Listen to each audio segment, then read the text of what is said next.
नमस्कार, मैं हूं पम्मी प्योर पटना में आपका स्वागत है। आज है 13 जून, दिन शनिवार।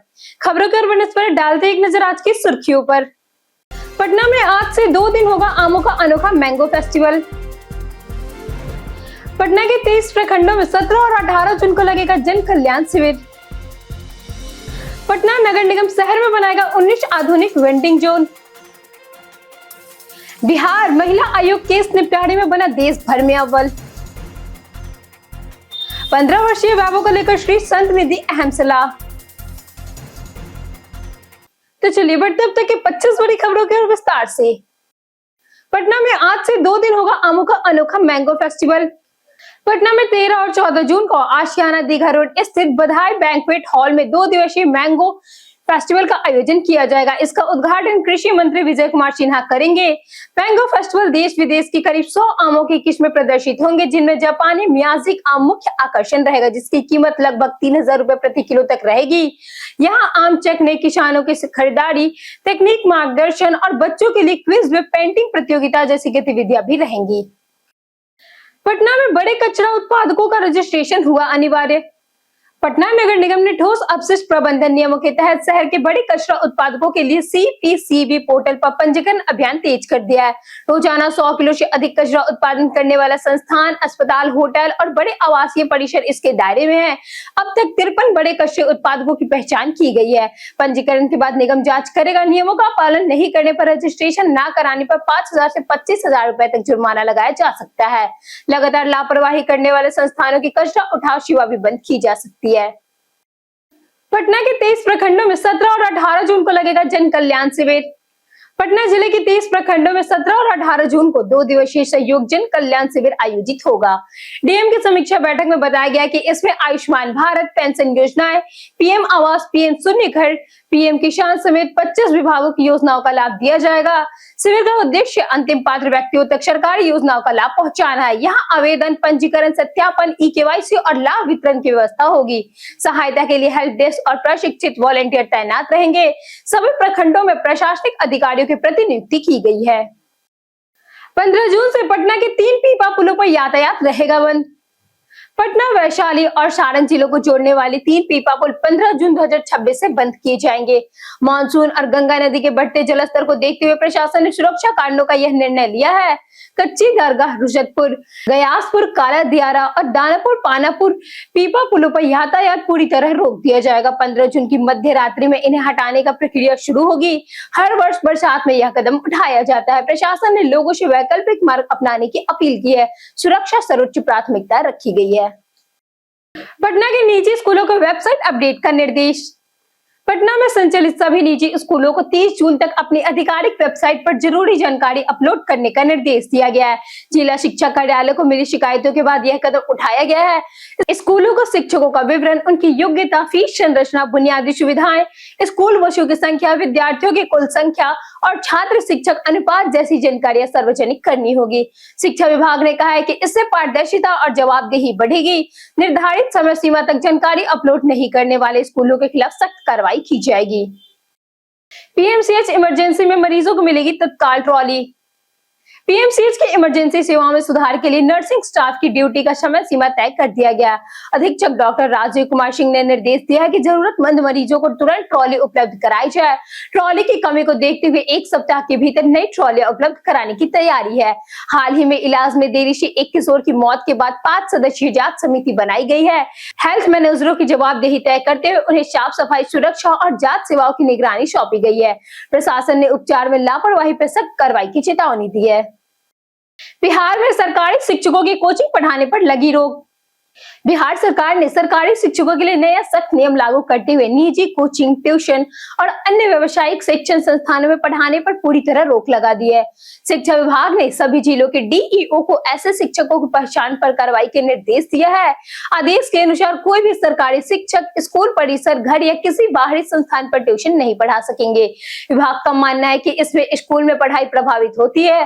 शिक्षा मंत्री मिथिलेश तिवारी ने कहा है कि यह फैसला सरकारी विद्यालयों में गुणवत्तापूर्वक शिक्षा देना और बेहतर शैक्षणिक माहौल सुनिश्चित करने के लिए लिया गया है। पटना नगर निगम शहर में बनाएगा 19 आधुनिक वेंडिंग जोन। पटना नगर निगम शहर को जाम मुक्त बनाने के लिए 124.4 करोड़ रुपए की लागत से 19 वेडिंग जोन बनाया जा रहा है। इसके लिए म्युनिसिपल बॉन्ड के जरिए फंड जुटाया जाएगा। इस योजना से लगभग 4,400 पंजीकृत फुटपाथी वेंडरों को सड़क किनारे से हटाकर सुरक्षित और अस्थायी जगह मिलेगी। भविष्य में 31 वेंडिंग जोन बनाकर 7200 वेंडरों को बचाने का लक्ष्य है। नूतन राजधानी पाटलिपुत्र, बांकीपुर, आजिमाबाद, पटना सिटी अंचलों में यह जोन विकसित होंगे, जिससे शहर में व्यवस्थित वेंडिंग व्यवस्था और बेहतर शहरी नियोजन सुनिश्चित होगा। पटना विश्वविद्यालय में 65 कर्मचारियों का वेतन निर्धारण हुआ स्वीकृत। पटना विश्वविद्यालय में कुलपति प्रोफेसर अजय सिंह की अध्यक्षता में वरीयता एवं वेतन फिक्सेशन कमेटी की बैठक हुई।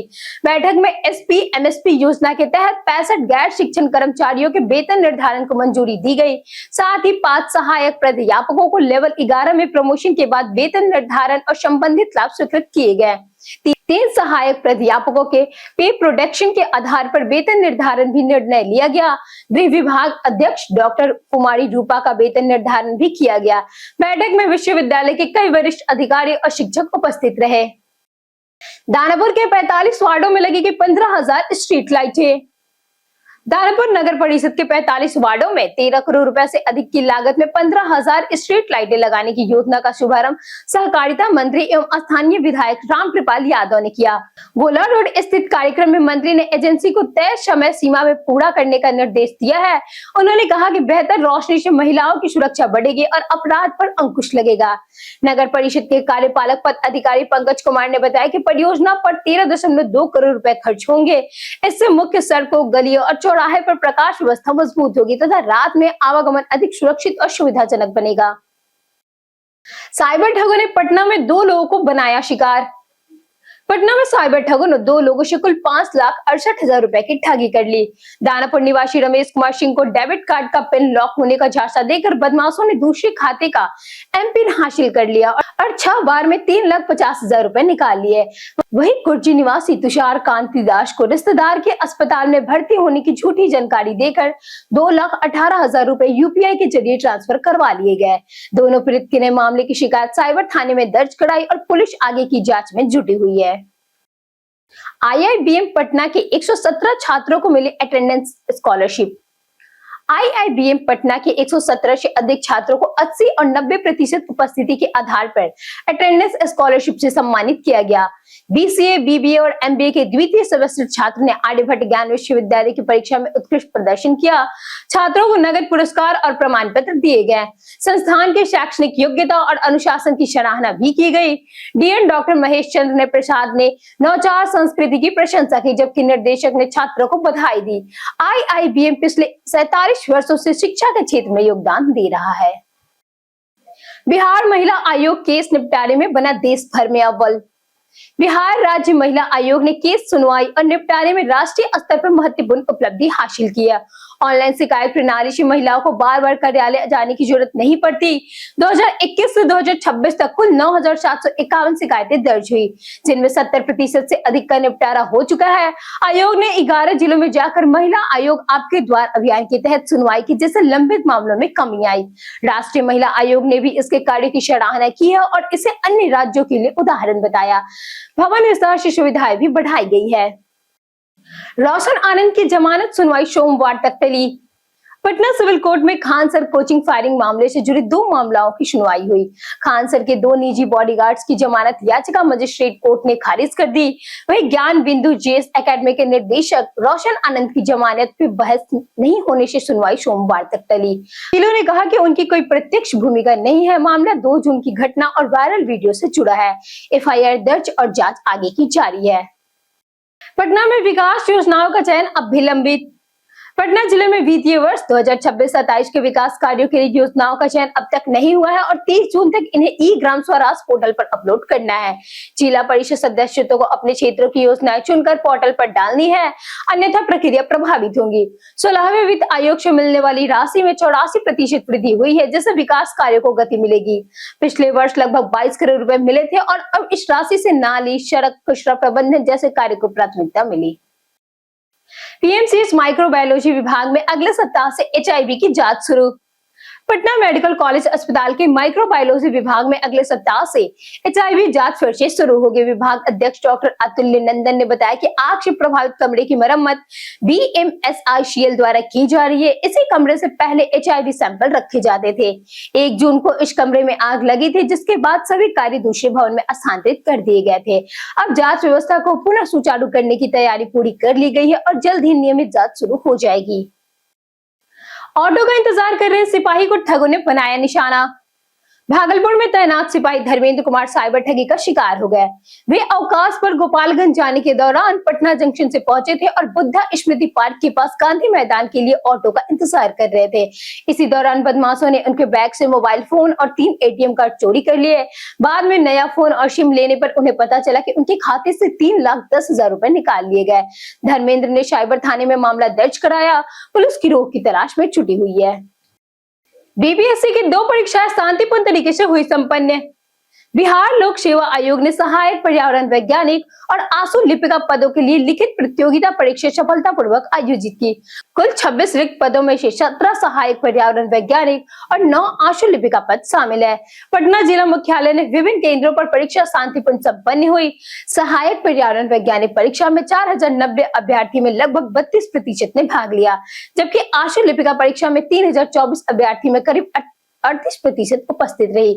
आयोग ने सभी केंद्रों पर उचित व्यवस्था सुनिश्चित की, जिससे परीक्षा बिना किसी व्यवधान के निर्धारित मानकों के अनुसार सफलतापूर्वक संपन्न हुई। कंकड़बाग में युवती से पिस्टल के बल पे हुई चैन लूट। पटना के कंकड़बाग इलाके में युवती आरोही से सोने की चैन लूटने की घटना का सीसीटीवी फुटेज सामने आया है।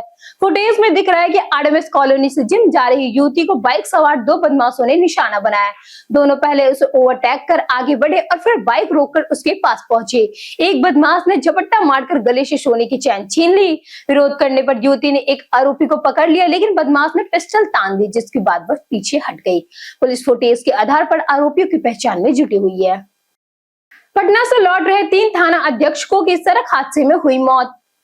पटना से प्रशिक्षण लेकर मधेपुरा लौट रहे 3 थाना अध्यक्षों की बेगूसराय में साहेबपुर कमाल थाना क्षेत्र में हुई भीषण सड़क हादसे में मौत हो गई। मृतकों में रतवाड़ा थाना अध्यक्ष सज्जन कुमार, अरारा थाना अध्यक्ष अमरेंद्र ज्ञानेंद्र और बिलारी थाना अध्यक्ष नीरज कुमार शामिल है। हादसे में वाहन चालक की भी जान जाने की सूचना है, तो दुर्घटना के कारणों का अभी आधिकारिक खुलासा नहीं हुआ है। घटना की खबर मिलते ही मधेपुरा पुलिस महकमे में शोक की लहर दौड़ गई। वरीय पुलिस अधिकारी मौके के लिए रवाना हो गए और मामले की आगे की जांच जारी है। जानिए आज कैसा रहेगा पटना के मौसम का मिजाज। IMD के अनुसार आज पटना के मौसम गर्म और आंशिक रूप से बादलों से घिरा रहने की संभावना है। दिन का अधिकतम तापमान लगभग 35 डिग्री और रात का न्यूनतम तापमान करीब 25 डिग्री तक रह सकता है। मौसम में उमस बनी रहेगी, जिससे अधिक गर्मी का असर महसूस होगा। बिहार में मानसून के सक्रिय होने के कारण हल्की बारिश या गरज चमक के साथ बूंदाबूंदी की संभावनाएं भी बनी हुई है। 12 और 13 जून के आसपास आंधी तूफान का अलर्ट भी जारी किया गया है। कुल मिलाकर अगर हम मौसम की बात करें तो गर्म, आर्द्र और कभी कभी बदलते बादलों व हल्की बारिश वाला रहेगा। लोगों से सावधानी बरतने और मौसम पर नजर रखने की सलाह दी गई है। पटना से नेपाल जा रही ड्रग्स खेप का हुआ भंडाफोड़। मुजफ्फरपुर पुलिस ने हाजीपुर बाईपास पर पटना से नेपाल जा रही लग्जरी कार को रोककर सीट के नीचे बने खुफिया कैबिन से 6300 नशीले इंजेक्शन बरामद किए। इनमें फेरगन, डायजेपमा और बायोनोफ्रिन शामिल थे। पूर्वी चंपारण के रक्सौल और हरीश सिद्धि के 4 तस्करों को गिरफ्तार किया गया। जांच में सामने आया कि खेप पटना के नाला रोड सप्लायर से लाई गई थी और रक्सौल बॉर्डर से नेपाल भेजी जानी थी। पटना में 50 से 60 रुपए का इंजेक्शन नेपाल में 250 से 300 रुपए में बिकता था। पुलिस मुख्य सप्लायर की तलाश कर रही है। राबड़ी देवी कंगन विवाद पर आरजेडी और जेडीयू में हुई बहस। राबड़ी देवी द्वारा लालू प्रसाद यादव के जन्मदिन समारोह में लोक गायक छोटू छलिया को कंगन गिफ्ट करने का मामला राजनीतिक विवाद बन गया है। आरजेडी और एमएलसी सुनील सिंह ने कहा कि राबड़ी देवी डायमंड ज्वेलरी नहीं पहनती और हर चमकने वाली चीज हीरा नहीं होती। उन्होंने जेडीयू पर असली मुद्दे से भटकने को आरोप भी लगाया। वहीं जेडीयू ने कंगन को लेकर सवाल उठाते हुए ईडी जांच और टैक्स रसीद सार्वजनिक करने की मांग की है। छोटू छलिया ने कंगन को हीरे का बताया था। बिहार में मनरेगा योजनाओं को मिली बड़ी वित्तीय मंजूरी। ग्रामीण विकास मंत्री श्रवण कुमार ने वित्तीय वर्ष 2026-27 के लिए मनरेगा महात्मा गांधी राष्ट्रीय ग्रामीण रोजगार गारंटी योजना के तहत बड़ी राशि के आवंटन की जानकारी दी। कुल लगभग 19,011.99 लाख रुपए की स्वीकृति सभी 38 जिलों के लिए जारी की गई। इसमें केंद्र और राज्य दोनों का योगदान शामिल है। योजना का उद्देश्य ग्रामीण आजीविका को मजबूत करना और टिकाऊ परिसंपत्तियों का निर्माण करना है। मंत्री ने अधिकारियों को निर्देश दिया है कि इच्छुक लोगों को समय पर जॉब कार्ड उपलब्ध कराया जाए ताकि काम की प्रक्रिया तेज हो सके और ग्रामीण विकास कार्य में बाधा न आए। 15 वर्षीय वैभव को लेकर श्रीसंत ने दी अहम सलाह। पूर्व भारतीय क्रिकेटर एस श्रीसंत ने 15 वर्षीय वैभव सूर्यवंशी को लेकर चेतावनी दी कि तेज लोकप्रियता के साथ बाहरी लोग और प्रभाव बढ़ जाते हैं, इसलिए परिवार को सतर्क रहना चाहिए। उन्होंने पिता से कहा कि वह बेटे के आसपास के लोगों पर नजर रखे और उसे केवल क्रिकेट पर ध्यान देने को कहें। श्रीसंत ने अनुशासन, स्थिरता और सही मार्गदर्शन को सबसे जरूरी बताया। वैभव ने अंडर 19 IPL और इंडिया ए में अपनी प्रतिभा दिखाई और उन्हें भविष्य का बड़ा सितारा माना जा रहा है। बीते दिन हमारे द्वारा पूछे गए सवालों का जवाब आप लोगों में से बहुत लोगों ने हमारे कमेंट सेक्शन में कर दिया है। जिन्होंने हमारे द्वारा पूछे गए सवालों का जवाब दिए हैं उनके नाम हैं पुनील कुमार राय, अमरजीत कुमार, संजीव कुमार, दयानंद सिंह, जय कुमार यादव, उमेश कुमार, मुकेश कुमार, अजय कुमार और विशाल कुमार। इसी के साथ बढ़ते आज के सवाल पर। आज का सवाल है, क्या आपको लगता है कि मौसम सामान्य से ज्यादा गर्म है? आप अपना जवाब हमें हमारे कमेंट सेक्शन में लिखकर जरूर बताएं। आज के लिए इतना ही। बिहार के तमाम खबरों के साथ बने रहने के लिए देखते रहिए प्योर पटना। और साथ ही अगर आप YouTube चैनल पे देख रहे हो तो चैनल को सब्सक्राइब करें और अगर आप Facebook पेज पे देख रहे हो तो लाइक और फॉलो जरूर करें।